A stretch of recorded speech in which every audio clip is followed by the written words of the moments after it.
We're very fortunate to have Tom Patterson with us this evening, who's traveled all the way from North Carolina to be with us.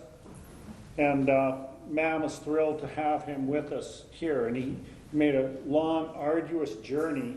As you know, traveling from east to west in the United States can be taxing. So I want to thank him for arriving here yesterday and then getting a long sleep in. So. And we're thrilled that this, Tom is really a scholar, and we're thrilled that he is willing to speak about this collection.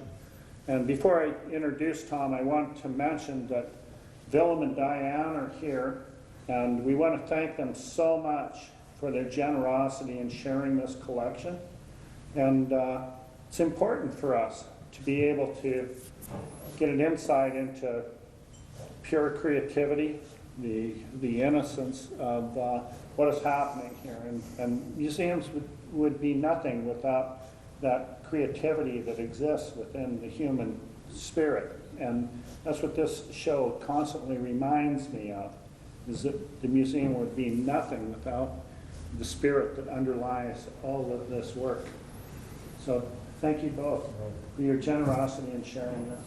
Thanks for your interest.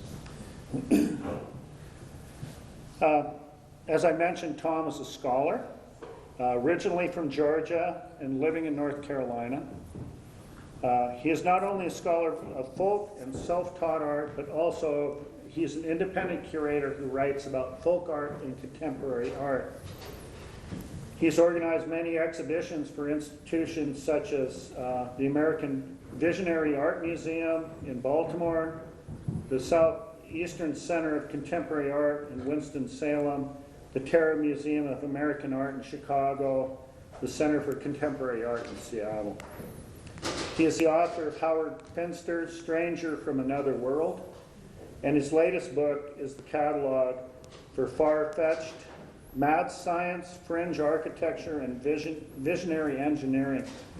And without further ado, I would like to welcome, with great honor, Tom Patterson.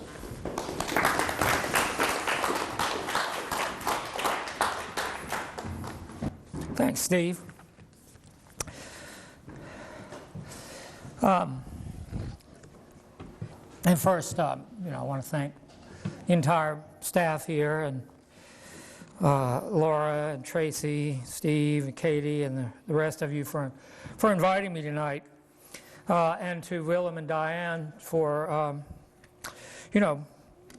inviting me to participate in the exhibition and write the catalog essay, which was great fun to work on.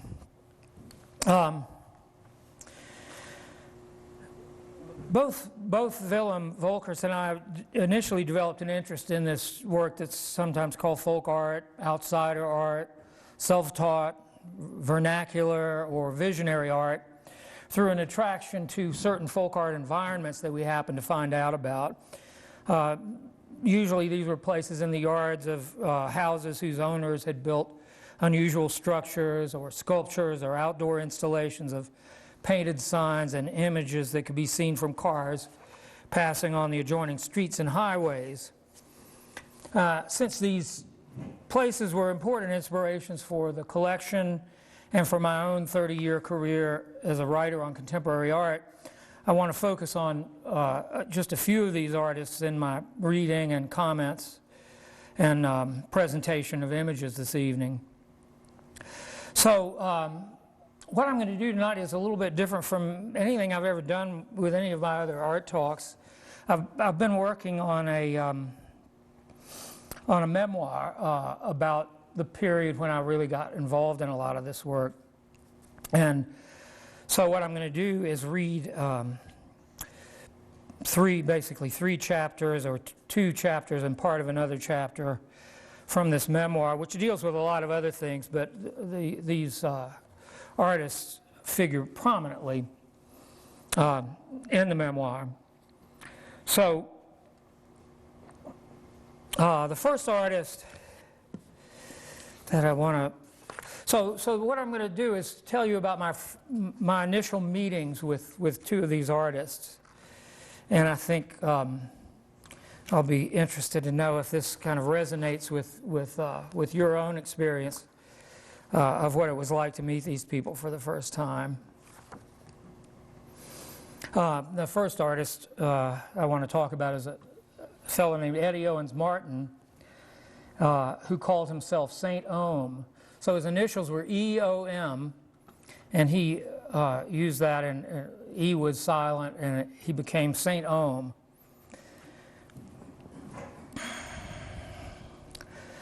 I was unprepared for the impact. 1 minute. Where are my slides? Keep going, there's a blank spot. There you go. There we go. I was unprepared for the impact. 1 minute we were cruising down a narrow blacktop road that cut through acres of slash pine, red clay, and kudzu.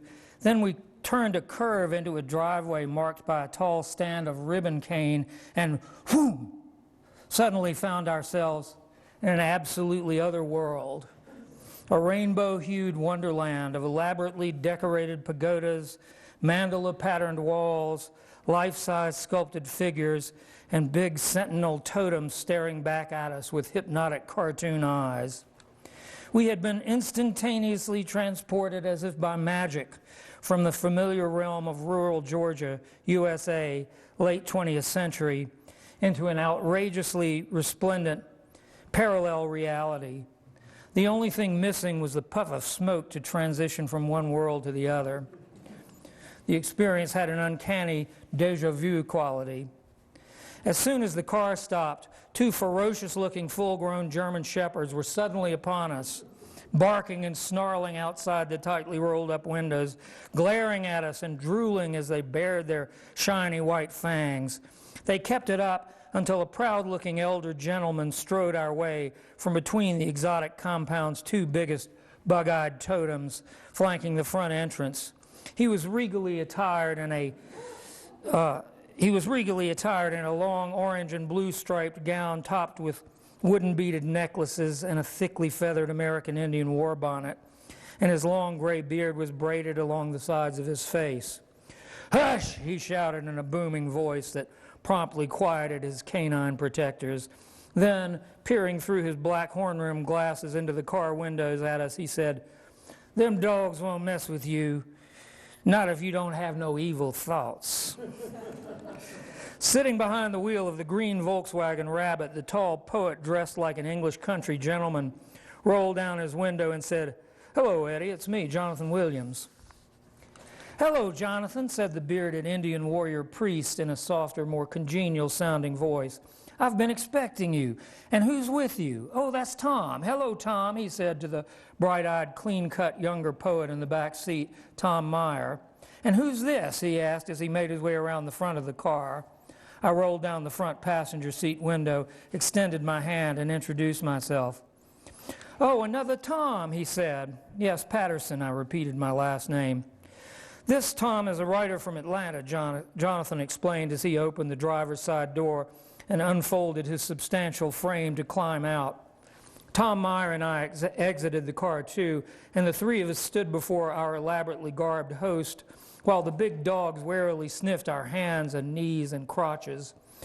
"I'm honored to meet such a legendary figure," I said. "Saint Ohm," I asked whether I was pronouncing it correctly. "That's right," he said as he looked me up and down in quick appraisal. "Or you can just call me Eddie, if you're a friend of Jonathan's. E-O-M stands for Eddie Owens Martin." "Okay," I said, "Eddie."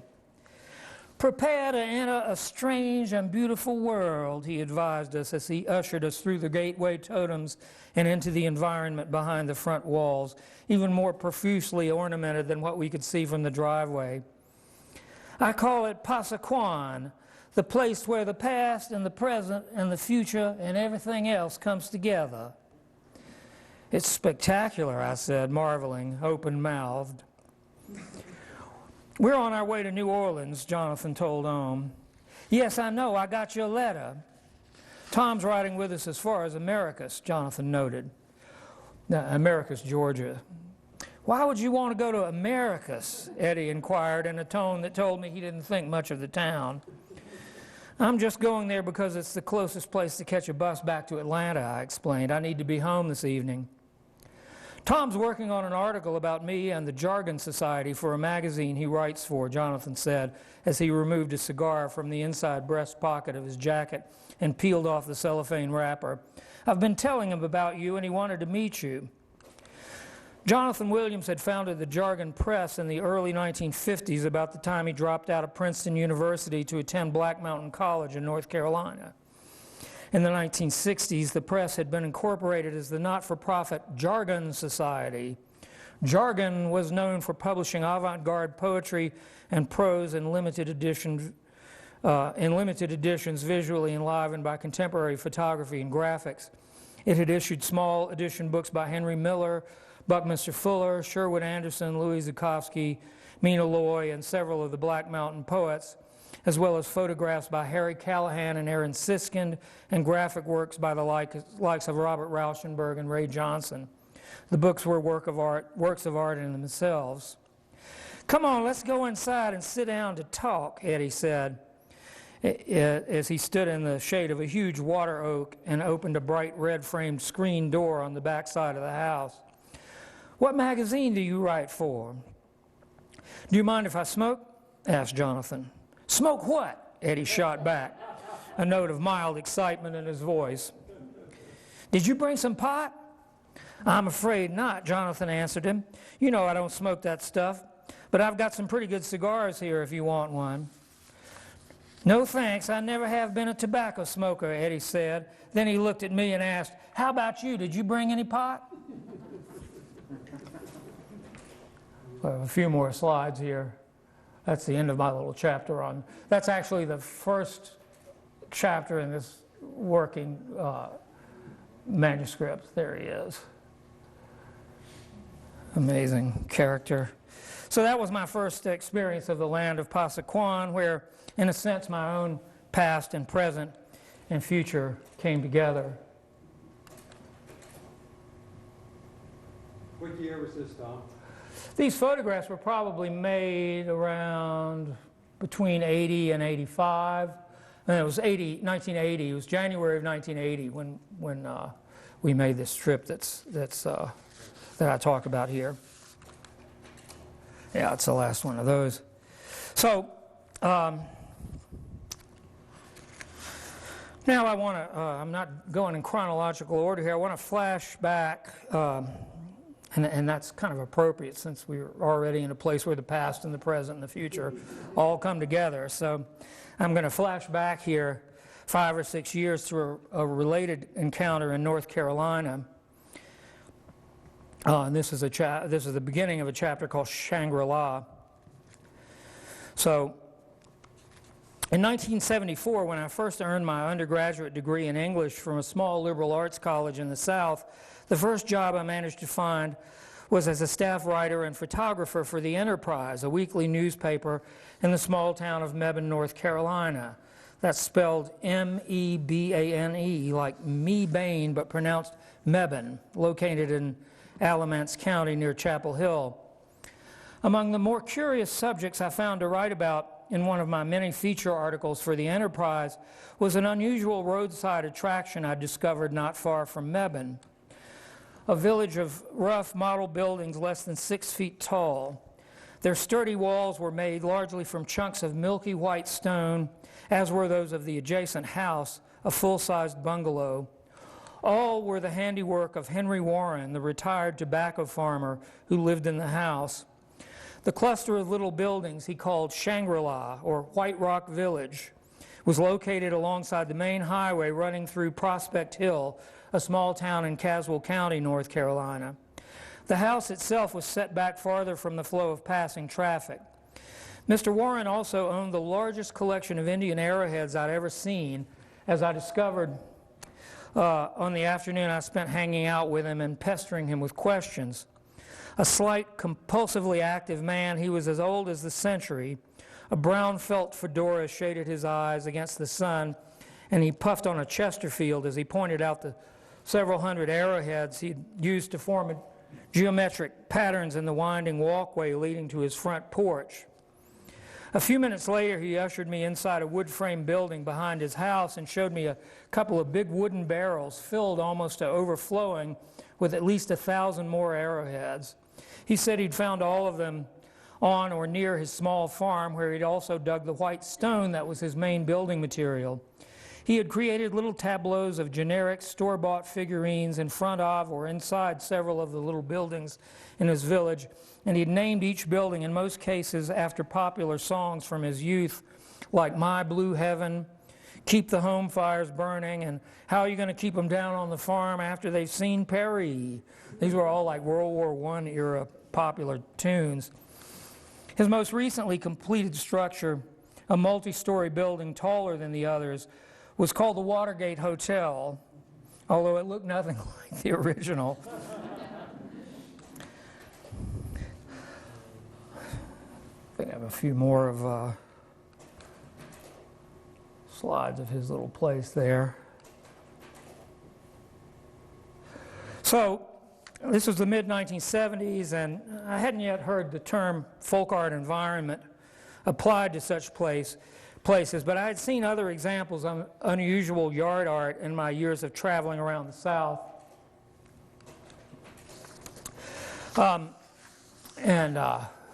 Just stop reading here and talk a little extemporaneously.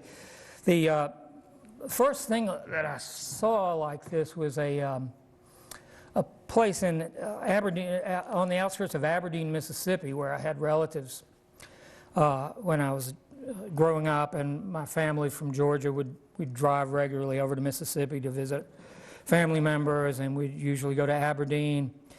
And there was this amazing thing. I don't have any images of this, but you can probably, I know you can Google this and find some images. There was a guy named Stephen Sykes. He's an African-American farmer outside of Aberdeen, and he built this amazing 3-story tower out of junk. He had, sticks and pieces of pipe, and it was all found objects. There were animal skulls and road signs and license plates and things hanging up all over the side of the thing. And he had like a hammock up on the top floor, and he would sleep up in this hammock in the summertime because he could catch the cool breezes up there. So it was his own kind of homemade air conditioning. So, and I'd seen other things like this, but the Stephen Sykes Tower was just, quite the most amazing one until I saw Henry Warren's place outside of Prospect Hill.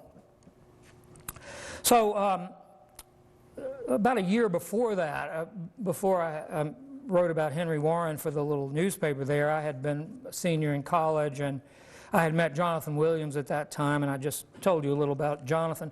And he was actually the first other person that I met who was interested in this kind of thing.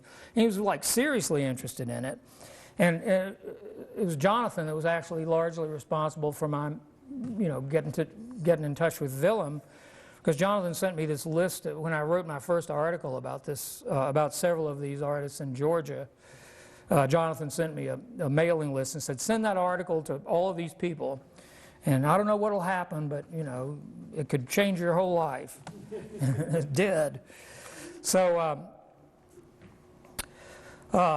Jonathan had come to St. Andrews College where I was a student, and one of the things he did was he did slideshows like this, and he had this slideshow that he did of he had visited all these famous poets like Ezra Pound and William Carlos Williams, and he'd visited the grave of William Blake and Walt Whitman and different poets. And so he had these, just amazing slide presentation of all these incredible places. And then he also had several environmental artworks, including the Watts Towers and these amazing things in Europe, in France, the ideal dream palace of Ferdinand Cheval, a retired postman there, and the Garden of Monsters in Italy.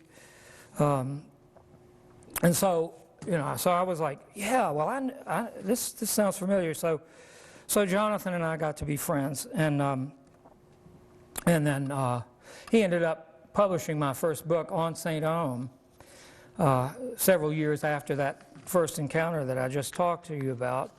So the other artist that I met around the same time that I met St. Ohm in 1980, was actually just a couple of months later, was Howard Finster, who's also represented in the exhibition here. And there's actually one of the best pieces is behind the screen, so be sure to look at that when it comes up. So this next chapter that I'm going to read to you is the chapter that has to do, that really describes my first meeting with Howard Finster. That would have been March of 1980. And this chapter is called Paradise in a Swamp.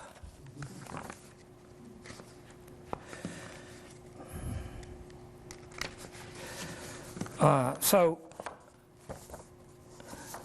bear with me a little bit. The first part of this chapter deals with something else, but it kind of segues into the material on Finster in I think, a kind of an interesting way. So I was, at the time, early 1980, working on a pretty extensive magazine piece about Jonathan Williams and about the Jargon Society and all of the work that he had done, which occasioned these travels with him and meeting these artists. While they were in Atlanta in January of 1980, Jonathan and Tom stayed in the La Quinta Inn on Piedmont Road at Interstate 85, but during subsequent visits they routinely stayed with Ellen and me. The boys had both hit it off with Ellen right away, which was good since I was about to marry her. The four of us enjoyed doing things together, going out for meals, attending Atlanta Braves games, checking out art shows, or just hanging out at our place, talking, drinking, smoking, and listening to records. Jonathan took to calling us the Young Moderns. He and Tom were back in Atlanta in early March 1980, about a week before the big wedding. On a weekday when Ellen was obligated to be at work, I joined the visiting poets for a drive up Interstate 75 into northwest Georgia. Jonathan's mother had grown up near the small town of Cartersville on a farm alongside the Etowah River where 6 earthen pyramids and several related structures were the most prominent remnants of a major American Indian town and ceremonial center that existed 500 to 1,000 years ago. By the early 1950s, the federal government had acquired the farm from Jonathan's mother's family, the Tumlins, and designated it a National Historic Site. A small museum was built near the entrance to contain artifacts from archaeological digs in and around the mounds. The Etowah site was the first stop during our excursion that morning. As a lifelong student of American Indian history and culture, I had been there on several previous occasions before I knew of its connection to Jonathan's family. There were only a couple of other cars in the parking lot when we arrived, and we didn't see anyone else. "I'll see you at the top of the big pyramid," I said as I left Jonathan and Tom behind and made a beeline for the prominent mound rising to more than 60 feet above the surrounding landscape. When I reached the top of the wood plank staircase, I saw that I wasn't alone. Standing with his back to me at the opposite end of the mound's flattened top was a figure shrouded in a cloth and hunched over a tripod. Although I couldn't actually see the camera, I discerned from my angle that he was photographing the distant pair of cooling towers billowing white plumes into the sky above the hydroelectric power plant a few miles upriver. Obviously a serious photographer. A healthy-looking mixed-breed dog roamed around at his feet, alternately sniffing the ground and the air until he caught sight of me and came bounding toward me. A big man with dark, wiry hair and a bushy beard emerged from under the shroud and called the dog. The dog slowed to a trot, then stopped, and I exchanged introductions with the photographer, John McWilliams. His reputation preceded him.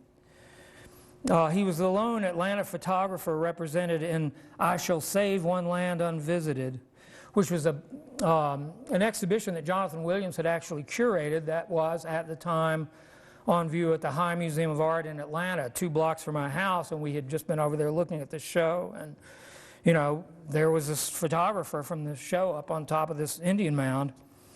So John McWilliams was also a founding member of Nexus, which was a prominent photographers organization and gallery in Atlanta.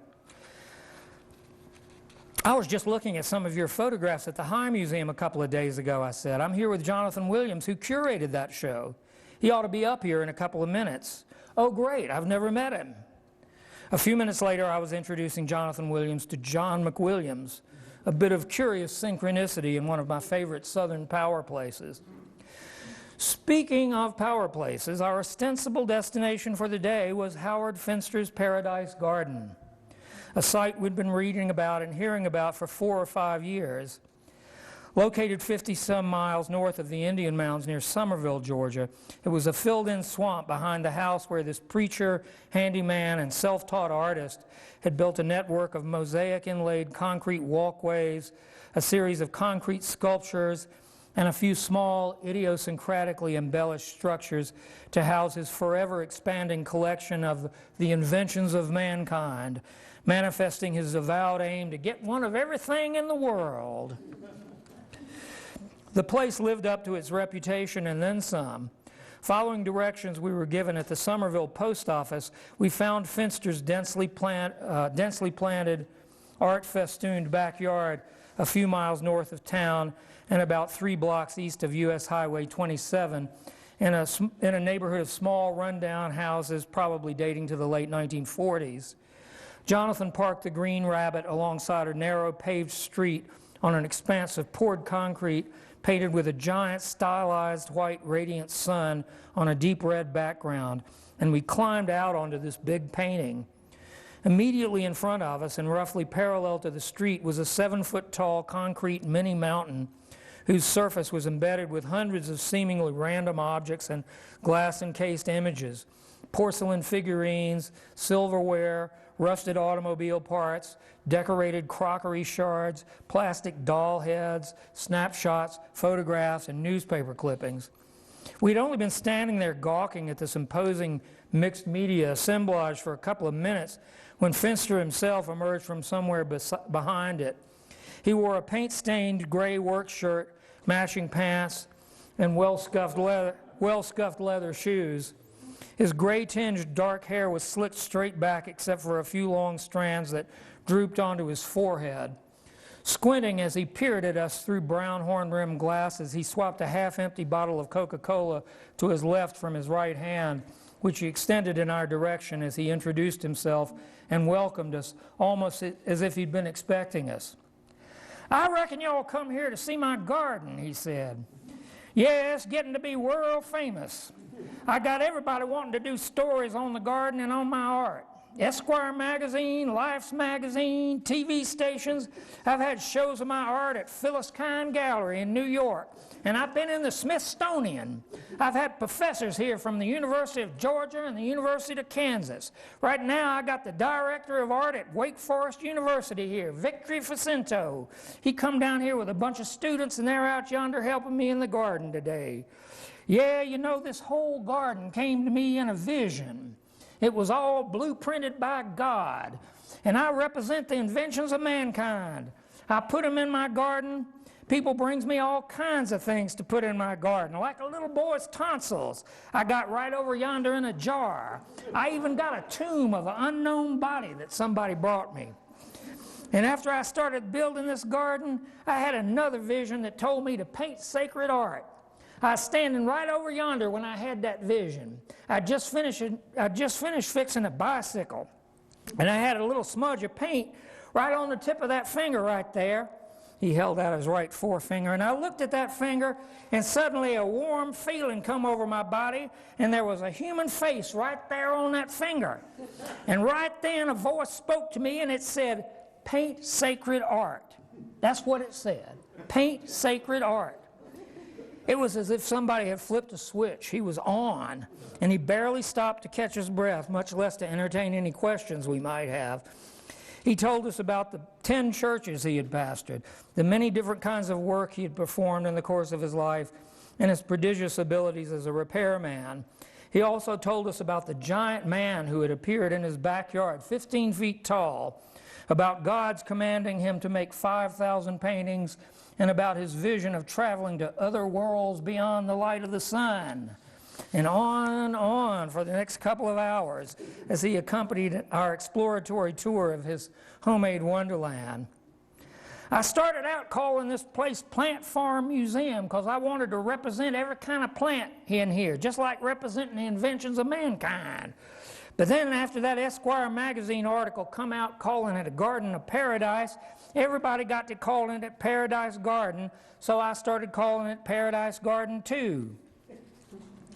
No question about it, Reverend Finster was a world-class character.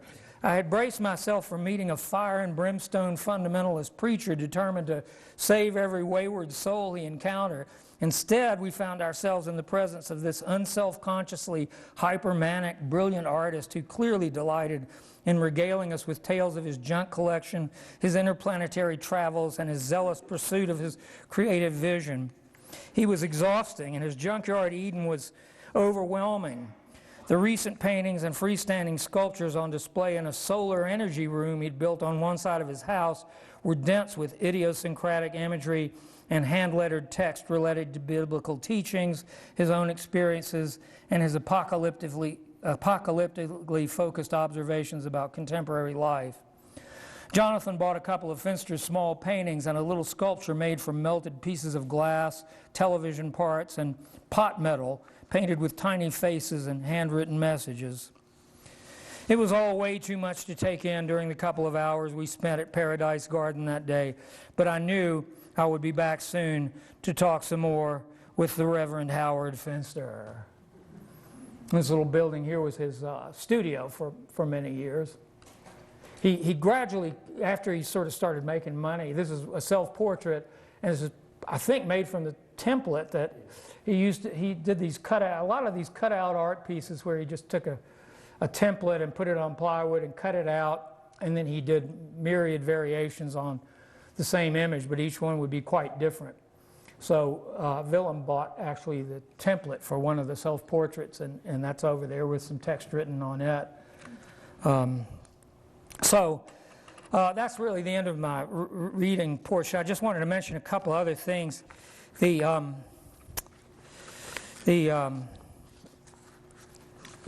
Howard Finster's garden is now under the care of a foundation that is owned, and it's owned by the county, Chattooga County, Georgia, and there's a big effort to preserve that site now. Same with the St. Ohm site, the land of Passaquan. There is a foundation called the Passaquan Preservation Society, and you can join these organizations for like $25 and contribute to the cause and get on the mailing list and everything. And I wanted to mention that in the case of St. Ohm's Passaquan environment, I don't know if any of you here are familiar with the John Michael Kohler Foundation in Sheboygan, Wisconsin. It's an amazing, it's the Kohler people that make all the bathroom fixtures, including the ones here in the museum. And so there's quite a lot of money there, and the whole family is very seriously interested in these visionary art environments, and they have now, they've come down and had a look at the land of Passaquan, so there's very good chance that they're going to get involved, and which would kind of kick the whole project up to another level. So I wanted to mention those two things. You can Google both of these places and get a lot more information. And then I have, actually both of these books are technically out of print. I think there's still some copies of the St. Ohm book available, and they may get some here at the museum later on. So that's really the end of my formal presentation tonight. And I want to thank all of you for coming, and open the floor to questions if anybody has any. Are any of these artists still alive? Some of the artists in the show are still alive. None of the three artists that I've been talking about here are alive now. But a lot of these people were already old when, and they were past retirement age when they started making art. They'd be very old. Yeah. So. And I'm just curious, it seems like a lot of the artists I'm familiar with that have created environments like that are men.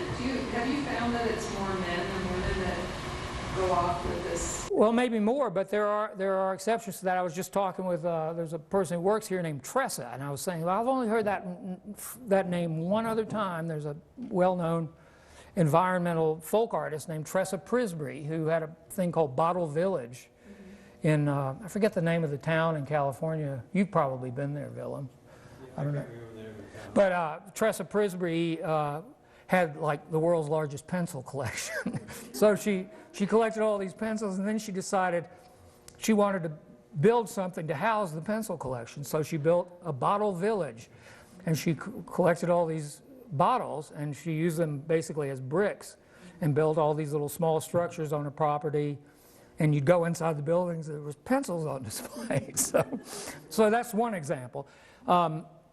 Juanita Rogers, who made that great little sculpture over there that's on the cover of the catalog, and there's a drawing of Juanita Rogers over there. So that's another example. So it's not exclusively men, and we could speculate on why that is. Maybe because in these traditional cultures that a lot of these people come out of, women had other more traditional activities where they could express their creativity in, sewing or embroidery or decorating or whatever.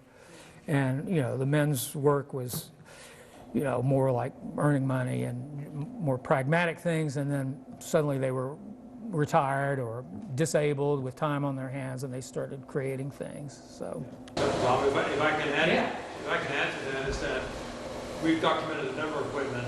I find that men tend to construct things. They're the builders, so they use concrete and hammers and tools and wood, etc. Because they're used to that kind of methodology of making things. The women tend to accrue things. Their environment's made out of found objects and dolls like Irene Hall in Eufaula, Oklahoma, who's long gone, but the whole garden environment was made out of kind of found objects. So she didn't actually construct the original object, but she put them together in a very artful, wonderful kind of way. So that's one distinction that I found, that women tend to fall back, well, both men and women fall back on the skills that they inherently have within.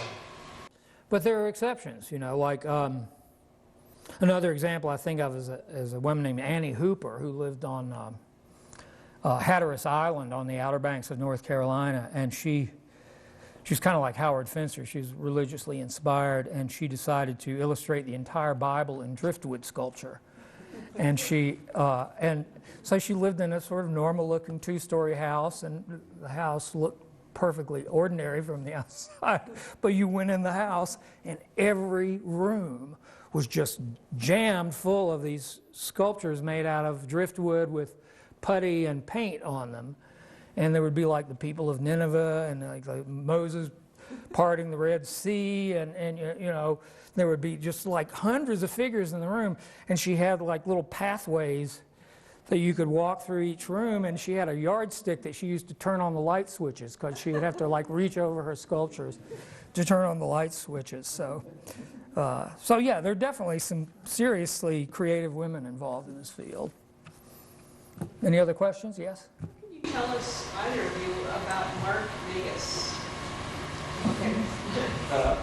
Mark was a young man, 18-year-old in Kansas City, who sent me something in the mail when an article on our collection appeared in the Kansas City Star. And we became friends. And he is, I'm not sure whether he's schizophrenic or bipolar, but he's got something like that. He was unemployable, lived with his mother, and I tried to get him a job as a janitor at the Art Institute where I was teaching in Kansas City. And he said he got in his car and he drove up to the Art Institute and drove right by the gate because he just couldn't handle it. And then later on, his counsel told me that, yeah, he's not ready for that yet. So he has roomed with his mother. His father's long dead, and lives in the basement. His mother died a year or two ago, and he's alone in that house. Luckily, there's a brother who lives nearby. The money I sent him for things that he mails me things generally, and so I send him a check, kind of every few months. He gets something from me, and he spends that on kind of Victorian literature and obscure poets. He's very, very articulate, and writes me. Well, some of the pieces, as you can tell, are letters to me or have text, in them. Very articulate person, very bright. He just has this quote-unquote problem, where he can't relate with great ease to the rest of the world. And so Don and I have gone to see him a few years ago. We went and sat in his basement room, and it's filled with stuff that he collects. And he has made, I've got films that he's made, he sent to me. He writes to me, he's carved, he has he paints, he does watercolors. He's just a very, very creative spirit. And that's the way he relates to, that's his whole life is about making things. He also gardens. And so he talks about what he's growing in his garden that year. So it's a wonderful human being. So I've known him he's probably in his mid to late 50s, mid-50s now, or something like that, So I've known him for like 40 years. It's been a long time friendship. His work is quite extraordinary. It really is. I didn't know about him until I, started working with Willem on this. So. Seems Yeah, very very extreme. He's interested in just all these little obscure corners of the world. He wants to the past. And what he helps to teach you is not to think of people, whether they're developmentally disabled or whatever, as sort of dummies. They are often very intelligent and focus their energy in a different way. What I like about people like Mark is that they allow me to enter worlds that are otherwise unknown to me. And I don't always know exactly. Like the other day, he sent me something, and I emailed him and I said, "What's this about?" Well, promptly, and I haven't heard back from him. But I'm very curious sometimes as to what's the what did he read, or is it a word or a phrase or something he saw on TV that gets him to do that.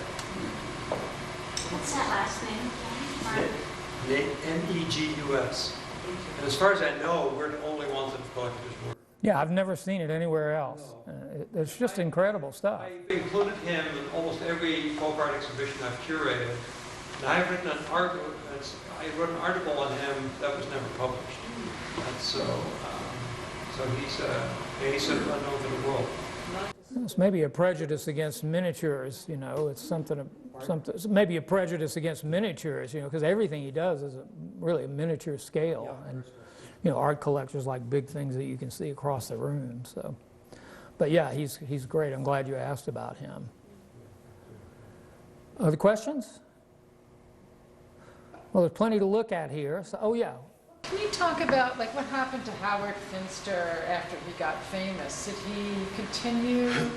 Oh yeah, he did. He absolutely continued. I get in a non-market way. Oh well, there was always the market was always a bit. Howard was always an entrepreneur. He's from a very poor background. These people were just like, everybody in Somerville is one of the poor. Chattooga County is one of the poorest counties in Georgia. So, almost everybody there is quite poor. And so, he was always wanting to make some money. Before he started painting and building his environment in his backyard, he was doing these little, he was doing woodwork. He was making, he had like a wood burning set, and he would do these little clock cabinets, and he'd do all this decorative work around them, and he would take some tacky little alarm clock and stick it in the back, and and sometimes he'd put like a generic photograph in there, and he would sell those things. He'd go to trade days in these little towns in Alabama, and he lived up in the corner of Georgia where Georgia and Tennessee and Alabama all came together. So he sort of traveled around in that area selling his things, and before he was making paintings, and so then when suddenly he started getting all this attention, and he just went with it, and it was a little bit.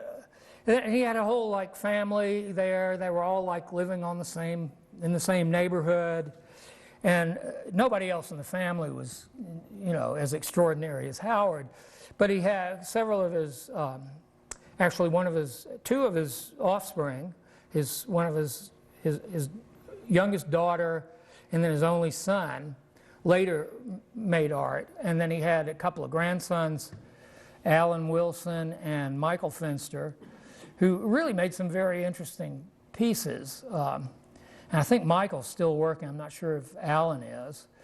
So, and then he would enlist his family to help with these cutout pieces, like the self-portrait I was pointing out and the Devil's Vice piece here, where he'd do them in multiples. He would have, have his family members. He had kind of an assembly line operation there, and the family would cut out the things, and they would paint the basic background colors on them. And then he would take these stacks of things, and he would, each one was very, very different. But, there's definitely a turned out quality to some of the later work. And I think he ended up, he made, he says his original vision from God was to paint 5,000 paintings. Well, he made something like 40,000 by the time he died. It was just like, it was at least 5 figures. And you can sort of tell with some of the later pieces that he's using felt tip markers instead of paint. The hand's a lot shakier. And, there are a lot of lesser pieces in that later material. But he would still, every now and then, turn out just some really stellar piece. And I think it was mainly just, at that point he had enough money. He was not like greedy. But he wanted everybody who came to see him to have something, So they were kind of like souvenirs, and he didn't have any precious idea about art, So it was all just like stuff that he made.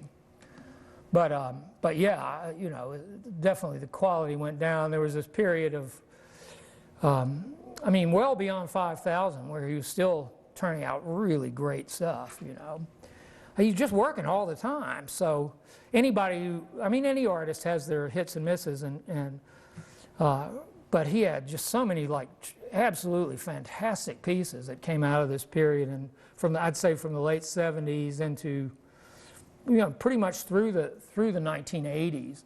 But in the early 1980s, he was on the Johnny Carson show, and I think you maybe find that on the internet. It's just a hilarious thing. He just completely took the show over. And, he was just like, Ed McMahon and Johnny Carson were just sitting there with their mouths open, and he was like walking all over the stage, playing his banjo and singing and preaching, and they were just like, wow, nobody had ever done that, So, and then it was, also some of his biggest fans were rock musicians, like Michael Stipe, a singer for REM, was dropout from art school at the University of Georgia, and he started going up there to visit Howard, and Howard did an album cover. They collaborated on an album cover for REM's record called Murmur, and then David Byrne from Talking Heads, I guess he was interested in outsider art, and regularly visited Phyllis Kynes Gallery in New York, and he saw some of Howard's work there and got really excited by it and communicated with Howard, and the Talking Heads commissioned an album cover as their album Little Creatures that came out in 1985. So all of these things happened between 1980 and 85. So by 85, it was like suddenly every fan of the Talking Heads and REM was a Howard Finster fan, and they were coming from all over the country. There were like kids in their 20s that would come and camp out for a week and help Howard work in the garden, and so it's quite an amazing career, really, for any artist. To say nothing of this barely educated guy. He had a 6th grade education, and couldn't spell, and so. Laura. Can you just speak a little bit to the fact that so many outsiders come from the South, and also what is the condition down there? What is the environment? Are these artists endangered species? I know this generation is passing, but is it possible really for this kind of work to be made anymore in our. Well, it's still happening, but it's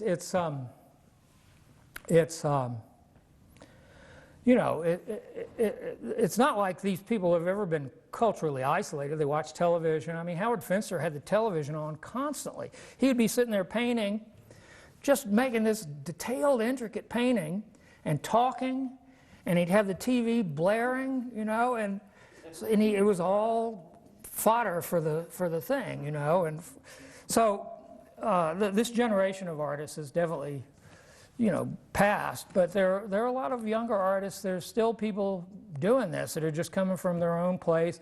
And as far as the South is definitely known as a hotbed of this kind of work, but I think a lot of that has to do with the climate and the fact that people can work outdoors in the South, and so it lent itself to outdoor environments, you know, whereas in a place like Chicago, you'd have an artist like Mr. Imagination, who is an amazing character in Chicago, but you had to go inside to see his work. You'd walk into his apartment on the north side of Chicago, and just a couple of blocks from Wrigley Field, you'd walk into this normal-looking building, and then suddenly it was like walking into Howard Finster's garden, but it was all indoors. And then some of the artists work on a small scale or just work at their desks or whatever. So, it's really a universal phenomenon. I think it's just the human. You know, it's like you don't have to have art schools to have art, you know. You had art long before you had art schools or any kind of formal art school.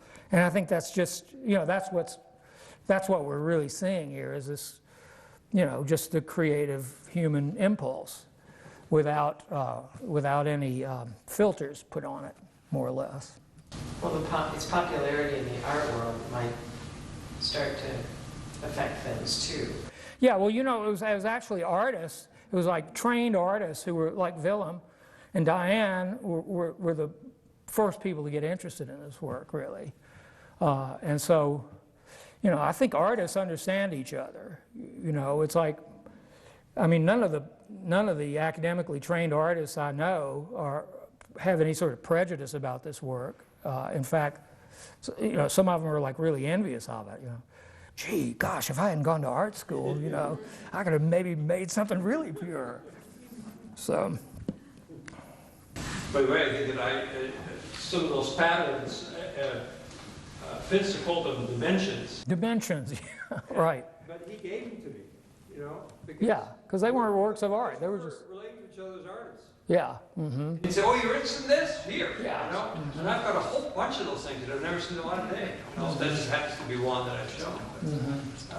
But you're right, we're relating to them. It wasn't very difficult when we'd come up to the front door and we'd have a baby in our arms, which helped a lot, by the way, in the South. It was like, where are you sleeping tonight? Well, in a tent. Oh, no, you're not, you know. You're staying with us. So it was a great way of meeting these artists. But we'd say, you know, we're artists and we're interested in this. It was a genuine, direct kind of connection that we made with these people, you know. So it was artist to artist, you're right about that. I also think there's something interesting about the South is that whole thing about giving testimony to your faith, and like Mary T. Smith, the Hawk Meat Good, a lot of her paintings were religious, but she put them out in her yard. She's giving testament to her faith. And you stand up in church, you know, and you say, I believe, you know. And I think that's another way that I'm connecting it to the South, I think, because you don't see that kind of church as much, at least not in my world. You don't see that as much. In the South, you see that happening more. And so, not only do they give testimony, but they're willing to put it out in the front yard. And say, yeah, there's a real kind of self-assertion thing there. It's like Mary T. Smith is this very poor, illiterate African-American woman in a community that's very prejudiced against black people.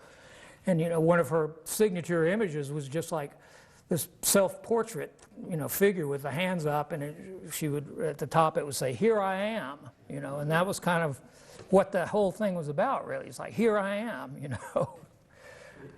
She thought it was a big deal. One of the first issues of Raw Vision, I wrote an article about American kind of folk art and the kind of stuff that I was looking at, and I called it "Who Is You?" because that's the name. That was one of the titles of her pieces. She had a sign facing the road that said, she's sort of saying, "Here am I. Who are you? Come on in and introduce yourself." Exactly. I love it.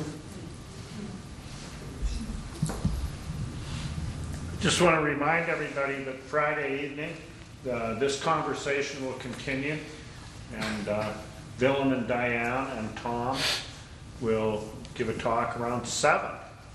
And please come out. It should be a lot of fun. And let's take some time to visit with Dylan and Diane and Tom, and there are catalogs available at the front desk. And thanks for coming out tonight. Yes, thanks again. And thanks again for inviting me. Thank you, Tom. It's been a pleasure.